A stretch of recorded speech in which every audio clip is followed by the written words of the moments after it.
Esta temporada ha sido emocionante. Hemos estado investigando el libro de Daniel y el libro de Apocalipsis. Hemos sido testigos de ver las evidencias sobre el cumplimiento profético de aquellas profecías de antaño que nos hablaban acerca de la segunda venida. Pero, ¿qué tal de la segunda venida? Hemos visto sí cumplirse movimientos históricos y el cuidado de Dios a través del tiempo. Pero, ¿serán relevantes estas profecías para nuestros días de hoy? En un mundo que aparentemente está mejorando, que tenemos mejor educación, mejores sistemas económicos y que muchas personas creen que estamos llegando a una era de paz. ¿Cómo podemos entonces entender el mensaje de fin del tiempo en el contexto actual? No te debes perder el último programa de esta serie de profecías en Evidencias.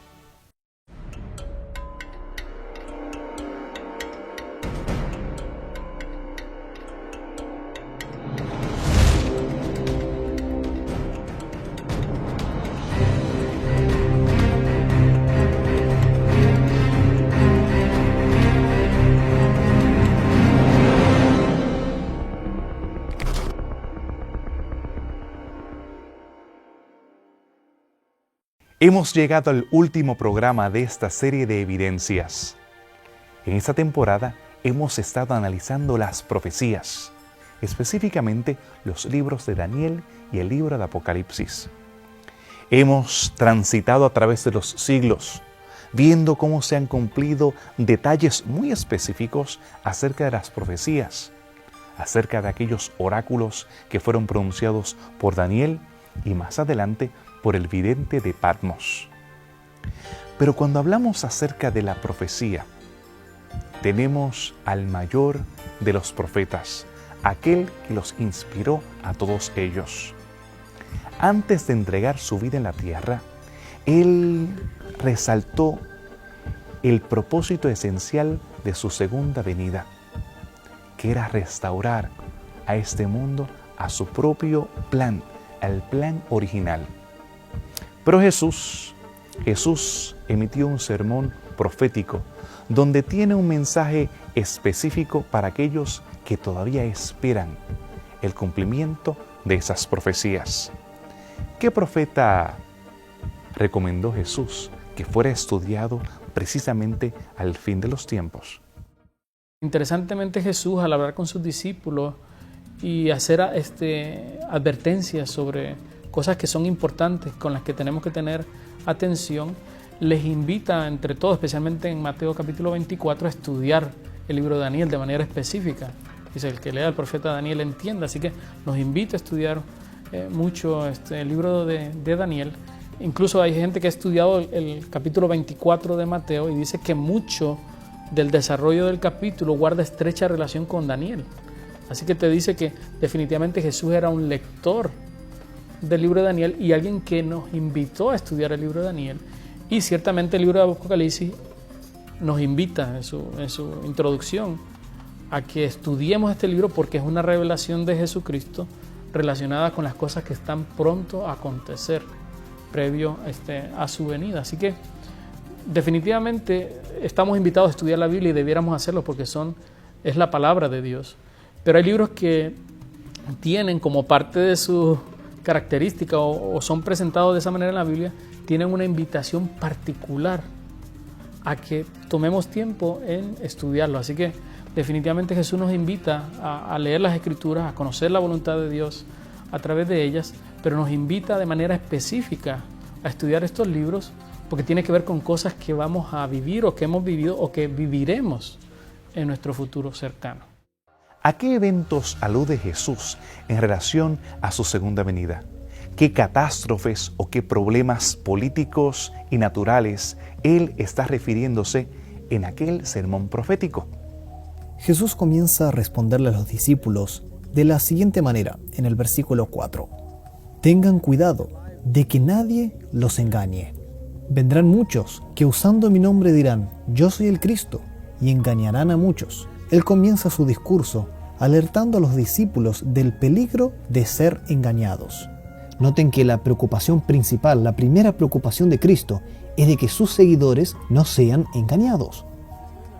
Que no sean engañados por la religión falsa. Vemos que Jesús repite esta alerta 3 veces en este capítulo. En el versículo 4, en el versículo 5, nuevamente lo repite en el versículo 11 y por una cuarta vez en el versículo 24. En todas estas veces Jesús alerta contra el engaño, contra los falsos profetas. Y es por eso que tenemos que tomarnos muy en serio esta alerta de Cristo para no ser engañados en el tiempo del fin. Y también revela que en los tiempos finales el engaño sería prevalente. Y por eso tenemos que estudiar muy bien la Biblia para estar preparados para combatir este engaño. Jesús sigue diciendo, ustedes oirán de guerras y de rumores de guerras, pero procuren no alarmarse. Es necesario que eso suceda, pero no será todavía el fin. Se levantará nación contra nación y reino contra reino. Habrá hambres y terremotos por todas partes. Todo esto será apenas el comienzo de los dolores. Jesús profetiza que estos eventos serían parte de los acontecimientos previos a su segunda venida. Habrá una gran conmoción en la tierra, no solo del punto de vista político y social, pero también en lo natural. La naturaleza está reaccionando al problema del pecado. Y con el transcurrir del tiempo, estos eventos y catástrofes se van intensificando. Jesús menciona que son como los dolores del parto. O sea que cada vez estos eventos se intensifican y son más frecuentes. Y así Jesús dice que será su segunda venida. Cada día que estemos más cerca a su regreso, estos eventos serán más frecuentes. En el versículo 9 Jesús sigue, entonces los entregarán a ustedes para que los persigan y los maten, y los odiarán todas las naciones por causa de mi nombre. En aquel tiempo muchos se apartarán de la fe, unos a otros se traicionarán y se odiarán. Aquí Jesús revela lo que ya estudiamos en capítulos anteriores de esta serie, que en el tiempo final habrá persecución religiosa. Y es interesante notar que hoy en día los medios de comunicación no enfatizan mucho en las persecuciones religiosas que existen actualmente. Y la principal persecución religiosa que existe hoy es contra los cristianos.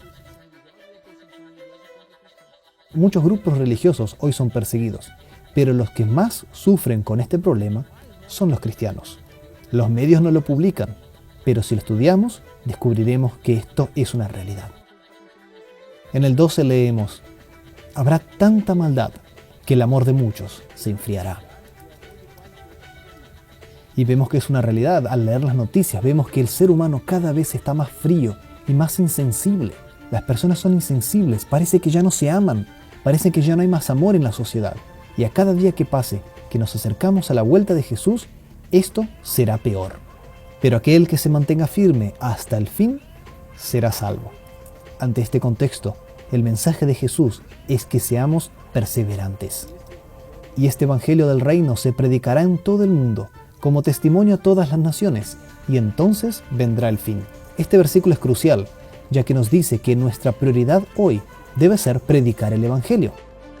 Cada vez más que el evangelio llega a un lugar, a una región donde todavía no ha llegado, eso es un indicativo de que la segunda venida de Cristo está más cerca. Y cuando todos tengan la oportunidad de conocer este evangelio, ahí Jesús vendrá. Esta es la gran señal de la segunda venida. Y también una oportunidad del ser humano cooperar con el plan de salvación, ya que a cada día que predicamos el evangelio, estamos contribuyendo con la segunda venida de Cristo. Porque así como el relámpago que sale del oriente se ve hasta el occidente, así será la venida del Hijo del Hombre. Jesús en este versículo dice que será un evento universal, que todos van a ver la segunda venida. Nadie se va a quedar sin saber de que Jesús vino. Cristo también compara su segunda venida, diciendo la venida del Hijo del Hombre será como en tiempos de Noé. ¿Y cómo eran esos tiempos? Bueno, en aquel entonces las personas eran malas, imprudentes, comían, bebían, se casaban y se daban en casamiento, pero Dios no estaba presente en el pensamiento de estas personas. Para ellos Dios no existía, hasta que un día Dios los juzgó. Lo mismo sucederá al fin del tiempo, donde Dios ya no estará presente en los pensamientos de las personas, y es cuando Él es totalmente ignorado, es cuando Él regresa. Reconocemos que Jesús, en Mateo 24, versículo 6, Él anunció, Oiréis de guerras y de rumores de guerras. Mirad que no os turbéis, porque es necesario que esto acontezca, pero todavía no es el fin. Jesús enfatiza que todas estas cosas han de acontecer, que habría terremotos, que habría hambres, que habría pestilencias, que habría problemas, pero todavía no es el fin. Sin embargo, encontramos que estas catástrofes cada vez son mayores. El carácter no es solamente regional, sino en algunas ocasiones continental. Vemos que no solamente son terremotos aislados, sino que son de mayor magnitud y son más frecuentes. Las guerras se han incrementado y son con efectos mayores. Pero siempre hemos tenido guerras, algunos concluyen. Siempre hemos tenido circunstancias difíciles. ¿Cómo podemos conciliar la urgencia que tenemos por un lado en cuanto a conocer el día y la hora, las circunstancias de la segunda venida o el fin del mundo, y el hecho que Jesús está enfatizando en que debemos confiar en Él?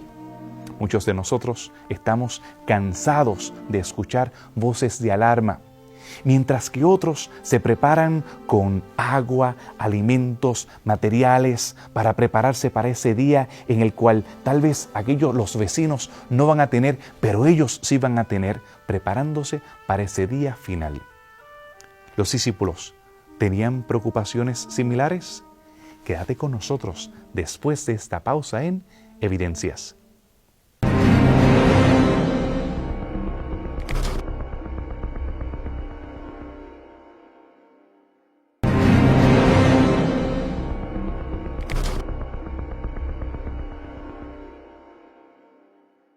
Hemos llegado al final de esta temporada sobre profecías. Gracias por los mensajes de ánimo que nos han escrito a través de Facebook y a través del correo electrónico. También apreciamos sus sugerencias que han servido para mejorar el programa. También les recordamos los estudios bíblicos que hemos estado ofreciendo. Todavía tenemos disponibles, así que pueden escribir para así solicitarlos. Cuando hablamos acerca de la profecía, dijimos que vamos a estar estudiando el libro de Daniel y el libro de Apocalipsis, y así lo hemos hecho a través de todas estas semanas. En esta ocasión estamos hablando acerca del mensaje del fin del tiempo en relación con tu vida. ¿Cuán urgente debe ser este mensaje para nosotros? Y yo pienso que cuando Jesús nos invitó a estudiar estos libros es para recordar que Dios tiene un control de la historia. Es el personaje, tal vez no visible, pero es el personaje tras bastidores que está moviendo todo hacia el objetivo final de la historia de este mundo, que para el creyente es un futuro glorioso, un futuro de esperanza. Y eso yo pienso que es el propósito por el cual Él nos invita. Incluso vamos a ver en mucho, especialmente capítulo 24, junto con Marcos 13 y Lucas 21, que dentro de las declaraciones proféticas de Jesús, Él no estaba tan preocupado en darnos detalles específicos de cuándo, sino mostrarnos la actitud de cómo debíamos prepararnos para esos eventos. Y dentro de esas declaraciones especialmente mostró varias de ellas donde dice mirad, donde dio advertencias proféticas. La primera de ellas dijo que al estudiar esos temas, dice mirad que nadie os engañe. Así que aunque se nos invite a estudiar estos temas, dice que debemos hacerlos con un balance y una sobriedad correcta, porque muchos pueden ser engañados si no tienen un balance adecuado. Es la primera advertencia que Jesús hace en el sermón profético, que nadie os engañe. Después también, cuando habla de muchas cosas que van a ocurrir, mirad que es necesario que esto acontezca. Así que ciertas cosas iban a ocurrir, iban a seguir ocurriendo. Mira que esto es necesario que acontezca, pero aún no es el fin. Así que hay que tener presente esa otra advertencia de Jesús. También dice la siguiente, que estuviéramos pendientes de no llenarnos de glotonería y todas estas cosas, y que veláramos por nosotros mismos. Así que yo pienso que las advertencias de Jesús en el sermón profético son bien balanceadas. Nos recuerda que debemos estudiar, pero debemos tener una expectativa balanceada de cómo entenderlo cuando leemos acerca de estos libros, porque el propósito no era descubrir cuándo, sino cómo estar preparados para la venida, que es lo más importante, porque La información de los eventos finales no nos salva. Es estar preparados para ello, y esa preparación es solo algo que se logra a través de una relación. Así que la información es buena, pero la información por sí misma no es la que nos prepara para los eventos finales. Además, nos puede dar hasta estrés si no sabemos cómo manejarla, y puede hacernos propensos al engaño. Así que debemos tenerla, pero debe estar acompañada con una preparación que se logra a través de una relación. Y lo otro es que debiéramos no estar ansiosos tanto de conocer el futuro, sino de vivir el presente con Dios. A veces anticipamos cosas que no han ocurrido y hacemos que el presente no funcione como debiera ser bajo la dirección de Dios.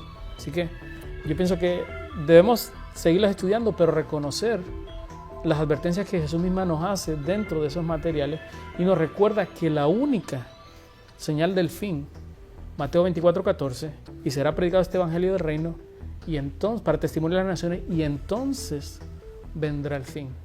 Es la predicación del evangelio. Es la misión de la iglesia, es compartir las buenas nuevas de salvación. Cuando eso sea hecho por testimonio, no solo por la aplicación por nuestra vida, no solo estaremos nosotros listos, ayudaremos a otros a prepararse para la venida de Cristo. Los discípulos estaban igualmente ansiosos. Ellos querían saber los detalles del cuándo. La pregunta era, ¿cuándo ocurrirían estas cosas? Sin embargo, a pesar de que Jesús mencionó una serie de eventos, Él enfatizó, todavía no es el fin.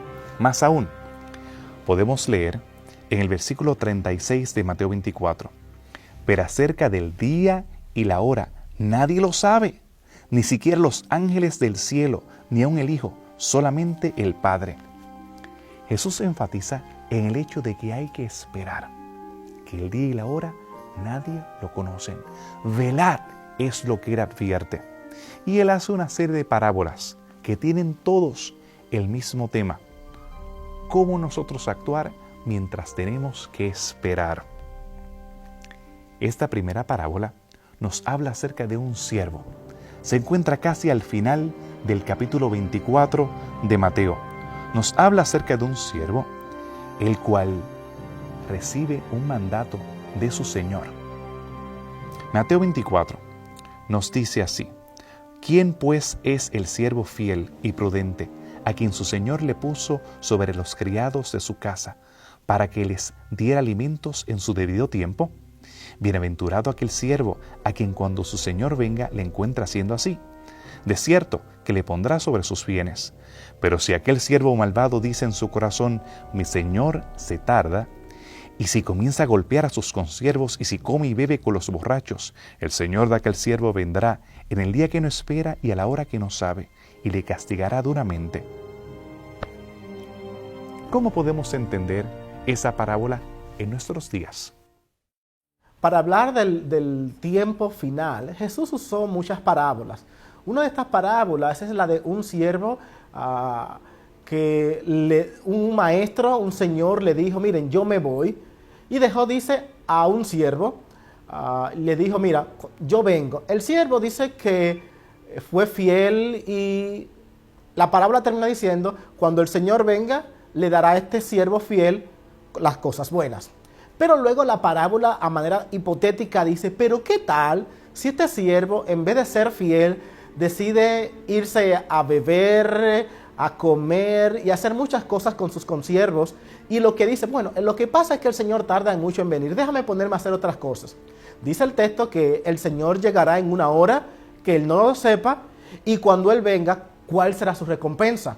Él falló, y por lo tanto le tocará una condenación. Esta parábola hace entonces un énfasis en particular. El énfasis no es de esperar, el énfasis es de responsabilidad. La parábola lo que dice, mira, yo me voy. Mientras yo me voy, tú tienes dos opciones. Hay una misión que yo quiero que tú hagas. Tú decides si la haces o no la haces. Yo no sé cuándo vengo, pero lo que quiero es que hagas lo que te pedí. La parábola pone dos opciones. Hay uno que hizo lo correcto y hay otro que no hizo lo correcto. Y la parábola entonces dice, el que fue responsable recibirá la recompensa del Señor, y el que no lo fue, lamentablemente será castigado. Esta parábola entonces nos indica a nosotros algo. Jesús se fue para el cielo. Y cuando Él se iba, le dijo a sus discípulos, miren, yo me voy, pero vengo pronto. Vayan y predíquenle a todas las naciones que yo vengo pronto. Esa fue la misión que Él nos dio. Podemos decir, al igual que el primer siervo, hay que hacer esto rápido, hay que trabajar, hay que ser fiel al Señor y vamos a estar contentos. La parábola termina diciendo que lo que el Señor le dio no fue un descanso. Lo que le dijo fue, wow, muy bien ha hecho, te toca más, me gustó y recibió más responsabilidad. La gente se sintió contento. Pero podríamos también decir como el siervo infiel, ay, Señor, va a durar mucho para venir, hagamos otras cosas.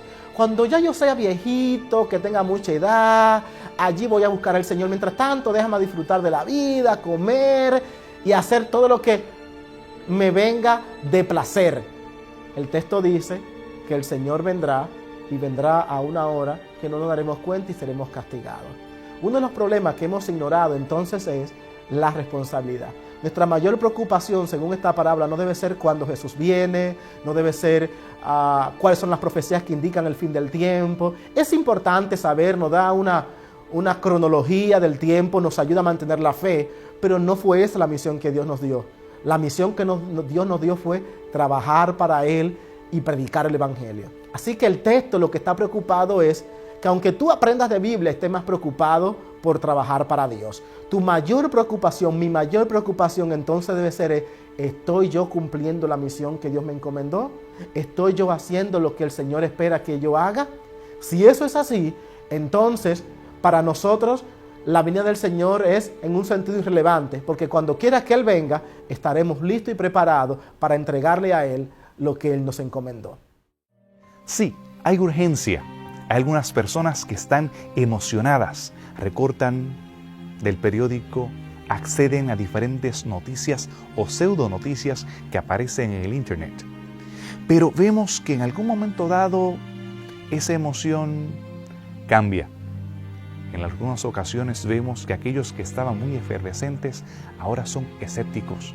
Se cansaron de ser emocionados para después simplemente quedar desplomados. Otros todavía siguen con la misma emoción y la misma urgencia, pero comienzan a golpear a sus consiervos. De eso se trata esta parábola. Nos está hablando acerca de nuestra actitud durante la espera. Tal vez no estamos diciendo en nuestro corazón, mi Señor se tarda en venir, pero nuestras actitudes contra otros demuestran que así lo estamos haciendo. No se trata simplemente de decir que la venida vendrá de aquí a 50 o 100 años, que no nos preparemos.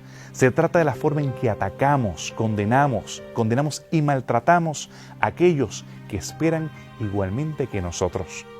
Pero esta no es la única parábola que nos habla acerca de la preparación o acerca del fin del tiempo. Todavía Jesús tiene 3 parábolas más. Si quieres escuchar acerca de ellas, quédate con nosotros después de esta pausa en Evidencias.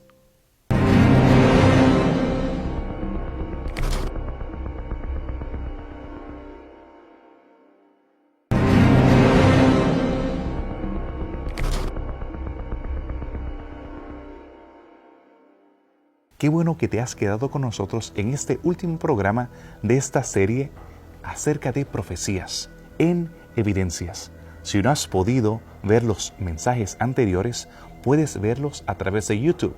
Accede en nuestra página en Facebook y de enlace a los programas pasados. En esta ocasión estamos hablando acerca de Jesús y la segunda venida, acerca de cómo eso afecta mi vida actual. Y Él ha presentado algunas parábolas para hacernos entender los mensajes que tienen que ver con la espera. La segunda de estas parábolas se trata acerca de las vírgenes, aquellas jovencitas que estaban esperando la venida del novio. Y comienza en Mateo 25 de esta manera.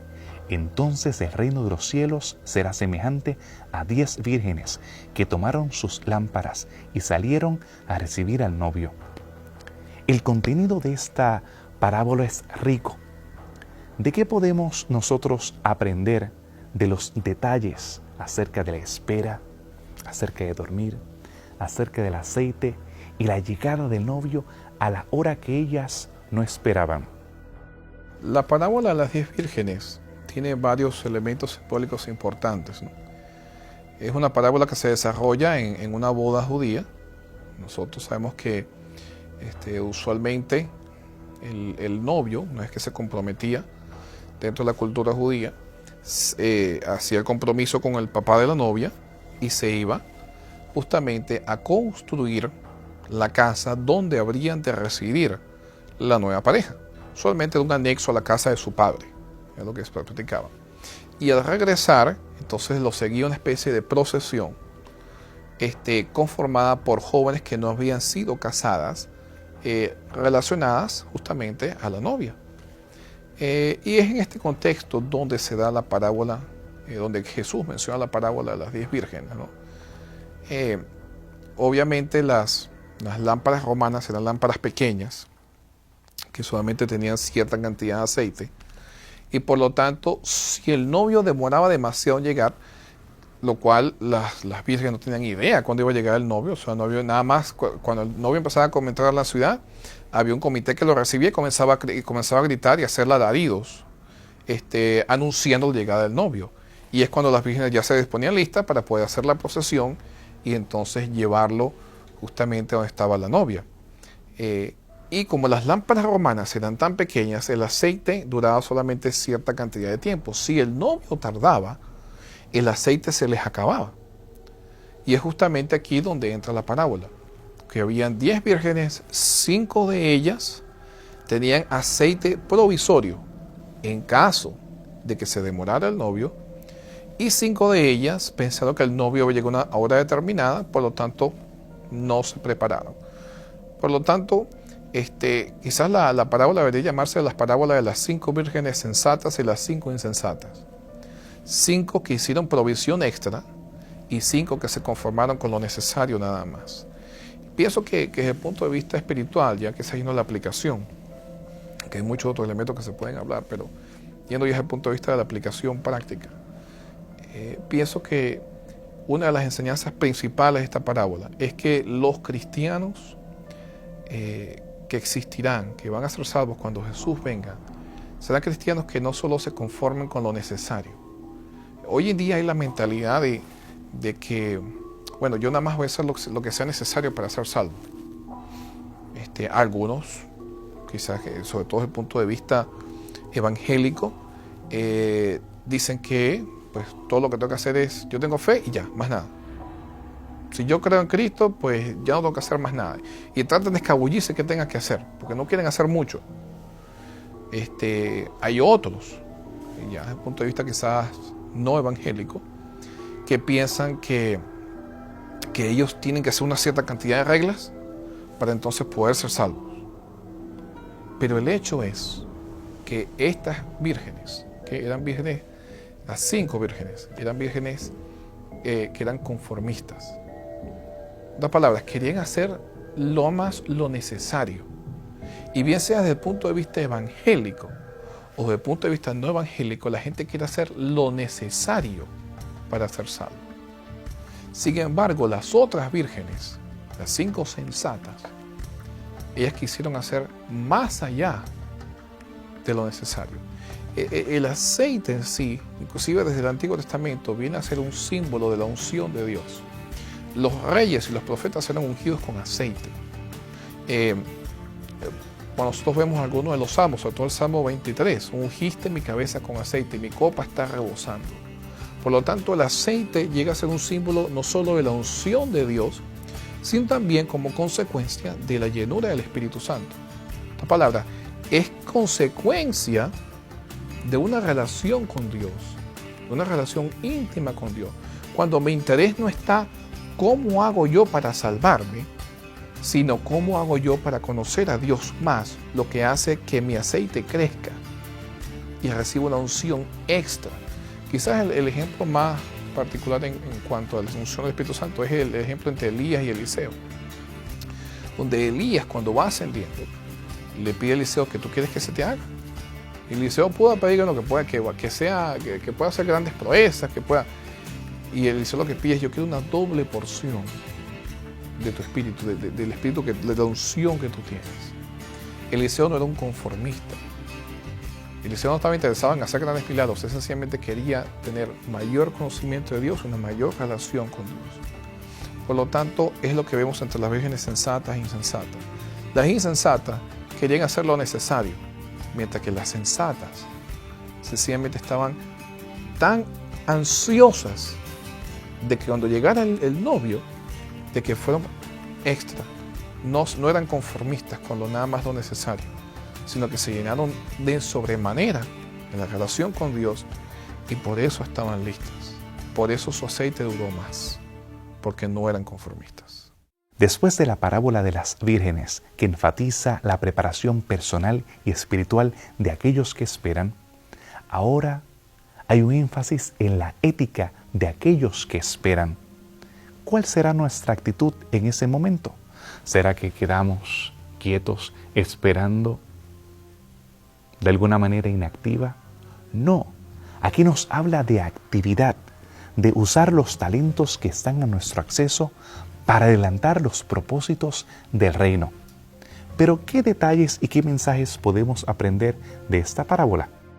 Otra de las parábolas donde Jesús animó a su iglesia fue una parábola que es conocida hoy en día, la parábola de los talentos. Dice el texto que el Señor decidió hacer un viaje y le dijo, llamó a sus siervos y le dio a cada uno según su necesidad, según su fe, dice el texto. A uno le dio 5, a otro le dio 2 y a otro le dio 1. Finalmente, la parábola dice que él se fue e inmediatamente uno fue y llevó y lo multiplicó.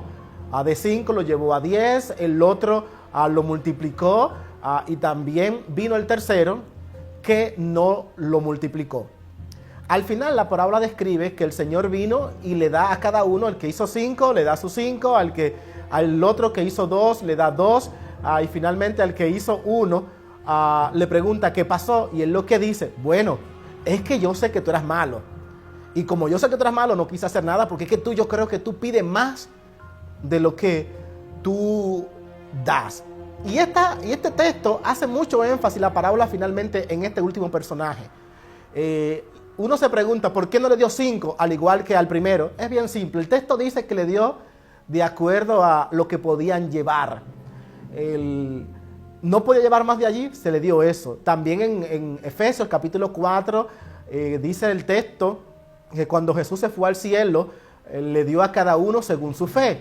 Hay personas que tienen más talentos que otras, no porque sean mejores, sino porque en ese momento pueden llevar mayor responsabilidades. Y noten que la recompensa del texto no es solamente que van a estar con el Señor.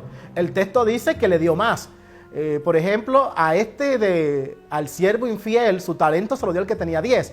O sea que no fue que le dio una recompensa, ya trabajaste, vas a dejar de trabajar. Ese no es el concepto celestial de que trabajamos y dejamos de trabajar. Es un concepto de mantenernos trabajando para la gloria de Dios. Pero hay personas que han pensado, al igual que este siervo infiel, de que el Señor pide demasiado. Que lo que Él nos ha dado ha sido algo mínimo, que por qué pide tanto, que ya deje eso así. Esto fue lo que el siervo pensó.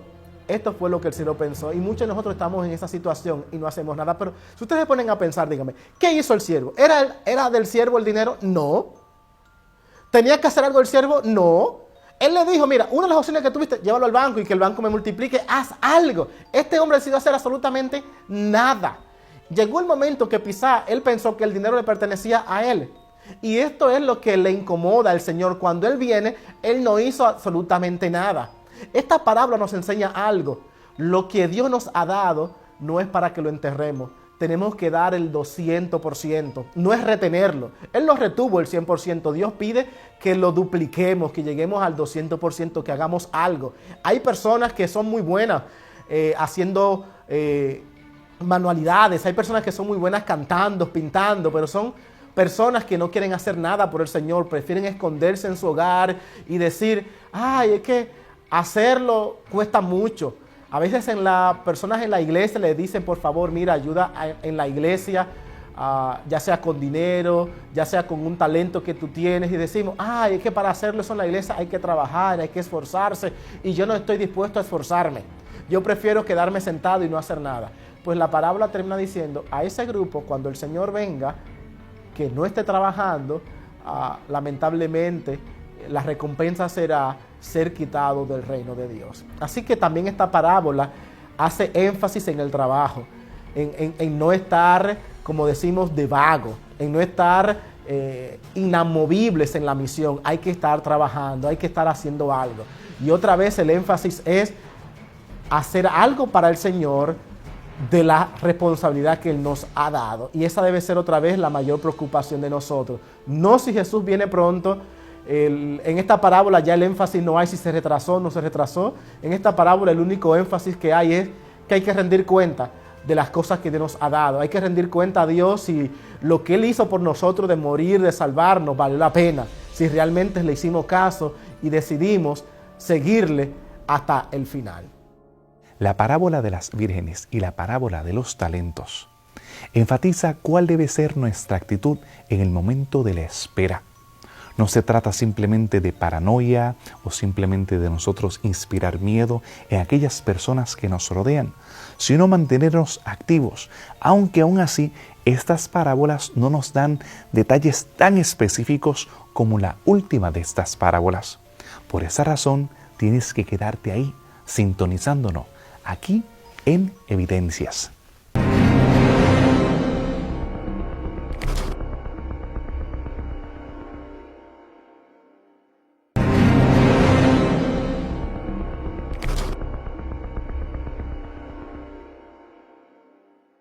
Hemos llegado a la última de las parábolas que hace Jesús en su sermón profético. Un sermón que es relevante para nosotros, porque me habla acerca de cómo yo voy a estar listo para su segunda venida. En esta ocasión, Jesús hace la diferencia entre ovejas y cabritos. Yo tengo el privilegio de ser literalmente un pastor de ovejas y he tenido cabritos. En el caso de las ovejas, son dóciles, obedientes, mientras que los cabritos les gusta hacer lo que ellos quieran hacer. Jesús dice que aquellos que se encuentran a su derecha, cuando Él estuvo enfermo, fueron a donde Él. Cuando estuvo sediento, le dieron de beber. Hambriento, le dieron de comer. Y cuando estuvo en la cárcel, vinieron a Él. Aquellos que se encuentran a la izquierda, simplemente ignoraron a Jesús en esos momentos. No se pregunte entonces qué comida, qué dieta tú estabas llevando a cabo en tu vida. No se habla acerca de el largo de los trajes. Se habla acerca de la forma en que nosotros tratamos a nuestros hermanos pequeñitos. Me encanta cómo lo presenta la señora White en el libro El deseado de todas las gentes, cuando ella dice que aquellos a quienes Cristo elogia pueden haber sabido poca teología, pero albergaron en su corazón sus principios. Vemos esa piedad práctica en el momento de la espera como algo clave para nosotros demostrar que realmente estamos en comunión con Jesús. ¿Qué más podemos aprender acerca de esta última parábola? Es bien conocido, aún desde las épocas pre-babilónicas, pre-asirias, estamos hablando quizás 5.000, 6.000 antes de Cristo, que los rebaños en el Antiguo Oriente, el Cercano Oriente, eran justamente conformados por ovejas y cabros. De hecho, son los primeros rebaños que se conocen de animales domesticados, justamente son ovejas y cabros. Ahora, el problema con las ovejas y los cabros es que las ovejas son muy pasivas. Las ovejas sencillamente se dejan llevar, mientras que el cabrito es todo lo contrario, es muy activo. Por lo tanto, los pastores, y cuando me refiero a pastores de ovejas y cabros, separaban los rebaños para poder llevar a los corderos a los sitios donde ellos pudieran comer tranquilos sin que los cabros vinieran y les arrebataran la comida.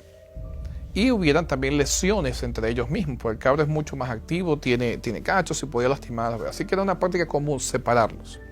Y Cristo dice que cuando Él venga, justamente va a haber un rebaño mixto de cabras y de ovejas. Y que así como el pastor los separaba, así Él también los va a separar. Y dice que las ovejas irán a la vida eterna, que van a estar a su derecha, mientras los cabritos que están a la mano izquierda irán al castigo eterno. Ahora la pregunta, el objetivo principal de la alegoría es ¿por qué? ¿Por qué pasa eso? Mientras en otras alegorías, como el hecho de las vírgenes, la parábola de las vírgenes, la razón es que unos eran conformistas y los otros no, los otros querían conocer más a Dios. En el caso de los cabritos y las ovejas, es el hecho de que los cabritos, las ovejas, ¿okay? el bando que está a la derecha, ha profundizado tanto en su relación con Cristo que llegan a actuar como Cristo actuaría. De hecho, Cristo les dice, ¿por qué razón? Bueno, ¿por qué vas a la vida eterna? Porque me viste desnudo y me diste ropa, tú me viste hambriento y me diste de comer, me viste en la cárcel y me visitaste. En otras palabras, hacían todo lo que Cristo haría si Cristo hubiese estado en su lugar. Tenían compasión por otros, amor por otros, y no vivían para sí mismos, sino para el bienestar de otros. Mientras que los que estaban a la izquierda, los cabritos, eran todo lo contrario. Eran parte del mismo rebaño. Eran también, podemos decir, vamos a llamarlo cristianos. O sea, eran todo parte del rebaño del mismo pastor. Y el pastor en este caso es Cristo, es Dios. Pero estos no actuaban como Cristo. No habían absorbido la mentalidad, la forma de ser, la forma de actuar de Cristo y no actuaban como Él. Por lo tanto, vieron a alguien desnudo, no le dieron nada, no lo taparon, no le dieron ropa. Vieron a alguien hambriento, no le dieron de comer. Vieron a alguien necesitado, sin zapatos, no lo ayudaron. Estaban presos, no lo visitaron. Estaban enfermos, no le llevaron nada. Vivían para sí mismos en vez de vivir para otros. Y esto es muy interesante, porque nosotros a veces asociamos la salvación con un cumplimiento de normas. Hay personas que piensan que mientras más normas cumplen, entonces más salvos van a ser. Pero esto no es el caso en esta alegoría. No es el cumplimiento de normas, es quien tú eres, es quien has sido, es que has visto tanto a Cristo y has creído en Él, que te ha transformado tanto a su imagen, que llegas a comportarte como Cristo, piensas como Cristo, miras como Cristo, hablas como Cristo. Eres tan íntimo con Cristo, tu fe con Él y tu relación con Él es tanta, que sencillamente cuando otros te ven actuando a ti, ven a Cristo en ti. Y es ahí donde tú pasas a ser de la manada o del rebaño de los cabritos al rebaño de las ovejas. ¿Será que habrá algún versículo, uno, que nos pueda hablar acerca del día y la hora? Del momento en que nosotros podamos conocer cuándo es que vendrá Jesús. Bueno, vamos a sugerir uno, y se encuentra en Mateo 24, versículo 14. Y este evangelio del reino será predicado en todo el mundo, para testimonio de todas las razas, y luego vendrá el fin. En los versículos anteriores, cuando se hablaba acerca de terremotos, guerras, hambres y pestes, siempre se enfatizaba, todavía no es el fin. Pero cuando se habla acerca de predicar el evangelio, aquí sí, con toda seguridad, se dice que entonces vendrá el fin. ¿Cómo podemos entender este versículo? La pregunta es ¿cuándo? Jesús siempre la cambia. Y la cambia al cómo. No te preocupes por cuándo, preocúpate por cómo y preocúpate por quién. Así que, cómo tú tienes que estar y quién realmente es que está a cargo de todo esto. Porque los eventos finales no son, no diríamos en términos teológicos, no son antropocéntricos, no están basados en lo que haga el hombre, están en control de Dios, son teocéntricos. Dios es el que está en control de los eventos finales.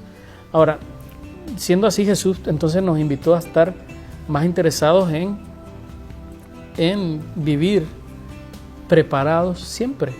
Cuando estudiamos las parábolas, que vemos que hay una demora, decimos, oh, mira, hay una justificación bíblica. Pero cuando miramos la parábola nos damos cuenta que en ningún momento hubo una demora. La demora fue simplemente en perspectiva del que estaba esperando. En ningún momento el Señor dijo cuándo venía, pero los obreros decidieron, ay, es que ya debe haber venido, no vino. Si se dan cuenta, el problema de la demora no es un asunto de Dios, es un asunto del ser humano que él ha entendido que ha esperado demasiado. Y al pensar de esa manera lo ha llevado a muchas veces abandonar su fe y abandonar la esperanza en la venida del Señor. Y como cristianos, a veces hemos pensado tanto en que Jesús viene, pero se va a tardar, que nos hemos descuidado a hacer otras cosas, que nos hemos pensado que hay tiempo para todo, pero no para Dios. Y yo creo que al mirar estas parábolas y mirar la demora, deberíamos recordar que esa demora es relativa a nuestra percepción de Dios. Y si seguimos con esa actitud, el Señor podrá venir en una hora en la cual no sabemos y en la cual ni siquiera lo esperamos. Como cristianos tenemos que estar listos para la segunda venida de Cristo todos los días, porque no sabemos cuándo será. Y no solamente su segunda venida, pero no sabemos la duración de nuestra vida.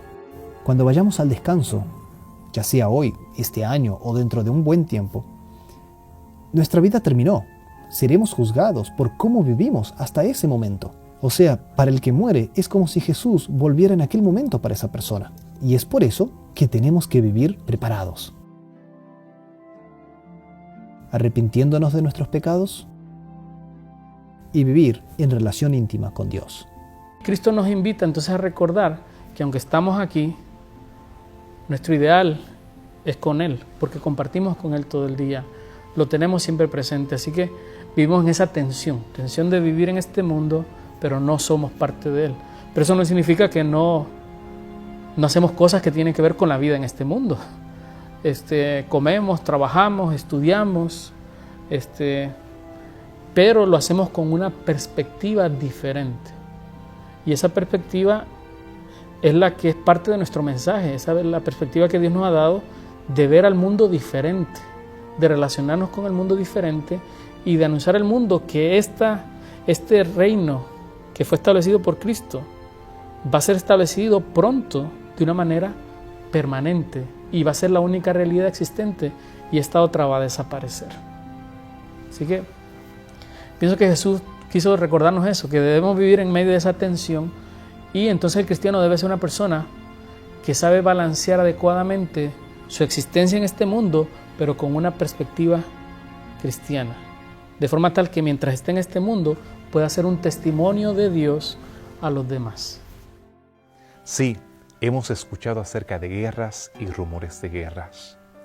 Hemos visto escenarios catastróficos para el fin del tiempo. Hay personas que han guardado agua, alimentos y hecho toda clase de preparativos para estar listos aquí y ahora. Sin embargo, la preparación mayor tiene que ver con nuestro corazón y con lo que estemos nosotros haciendo por otros.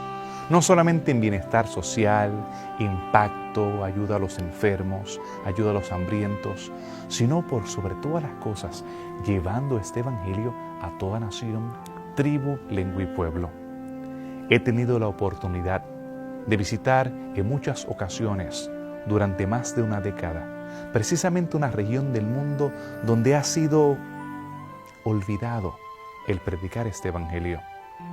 Lo que algunos llaman la ventana 1040, esta región del mundo en la cual habita un 60% de la población y más de un 90% de ellos no conocen acerca de Jesús. ¿Qué vamos a hacer? Hace poco iba al país de Congo, en África, que aunque está fuera de esta ventana, nos ilustra la necesidad que tienen en muchos lugares el escuchar el mensaje de Jesús. Mientras estaba tratando de compartir con ellos los versículos en su lenguaje natal, en Swahili, mientras los leía desde mi Biblia electrónica, ellos se sintieron impresionados por la forma en que Jesús le estaba hablando a sus corazones en estar preparados para la segunda venida. Yo me llené de emoción de la misma manera. Les aseguré que yo quería verlos en la puerta número 11 de las 12 puertas que hay en la Santa Ciudad. Yo he elegido la número 11 para poder identificar a aquellos que conocí durante esta trayectoria en la tierra, en aquel momento donde habrán tantos salvados. La palabra en Swahili para bienvenido es karibu, y les aseguré que desde la parte alta de aquella puerta yo iba a estar llamándolos: ¡Caribú! ¡Caribú! ¡Bienvenidos! ¡Bienvenidos! Y todos aquellos hermanos, en aquella iglesia que tenía las paredes a medio construir, con un calor horrible, más de 1000 personas, algunos sentados en el piso, se levantaron para también exclamar: ¡Caribú! ¡Bienvenidos! ¡Bienvenidos! Y varias de esas almas aceptaron a Jesús como su Salvador personal, entregando sus vidas en las aguas bautismales. Yo tengo la bendita esperanza de que Jesús viene. Yo tengo esa bendita esperanza hoy. Yo digo hoy, independientemente de los eventos que están por suceder, de aquellos elementos puntuales que nos hablan acerca de fechas, nos hablan acerca de situaciones que han de suceder. Yo estoy seguro de Jesús hoy. Yo quiero predicarle hoy. Independientemente de lo que esté sucediendo a mi alrededor, yo quiero dedicar mi vida a predicar ese evangelio a toda nación, tribu, lengua y pueblo. Hay muchos que todavía no han conocido de esa bendita esperanza. ¿Qué vas a hacer tú? ¿Has pasado tiempo golpeando a los que se encuentran a tu lado? Tal vez te encuentras frío, indiferente, no quieres escuchar más. Yo no te traigo solamente evidencias arqueológicas, históricas o bíblicas. Yo te puedo hablar acerca de lo que el Señor ha hecho en mi vida, la paz y la seguridad que yo tengo al aceptar la verdad de la segunda venida, la serenidad y la confianza que tengo de que muy pronto mi Salvador ha de llegar. Muy pronto yo estaré en la puerta número 11.